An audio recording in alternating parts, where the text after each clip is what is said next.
Ngayong araw po, inaasahang may babalik sa kanyang mga magulang ang 5 taong gulang na batang nawawala noong pang Pasko. Pansamantala muna siyang kinupkop ng Department of Social Welfare and Development sa Maynila. Balitang hatid ni Cesar Apolinario, exclusive.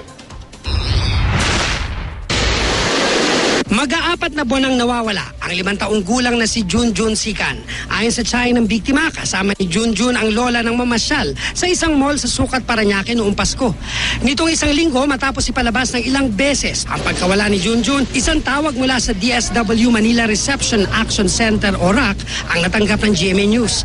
May bata raw roon nakahawig ng na-flash sa TV. Nakausap namin ang bata. Na makita kami ng bata, agad siyang nagpakilala.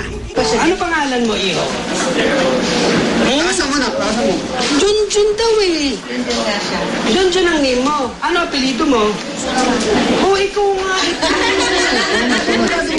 Ikaw na yung hinahanap ng magulang mo, Iho. Hindi mabanggit ng bata kung saang lugar siya nawala.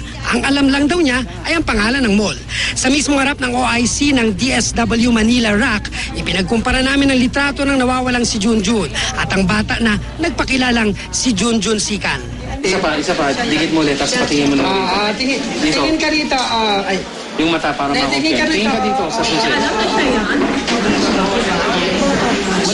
Mas bata siya dito may Siguro mas bata siya. Noong December nakuha ng DSW Manila si Junjun na pag-alagala sa Maynila.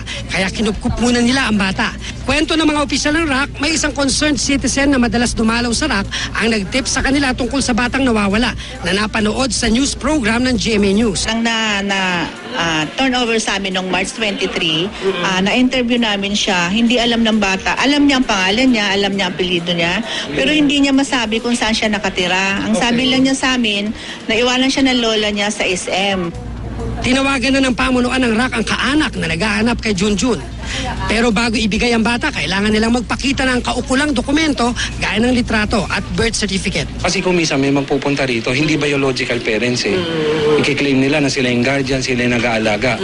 But remains to be proven. Ibig sabihin, kailangan talaga kasi 100%. Ibig sabihin, walang kaduda-duda na sila talaga yung mismong magulang ng mga bata. Tay, andyan na yung magulang mo. Pupunta dito.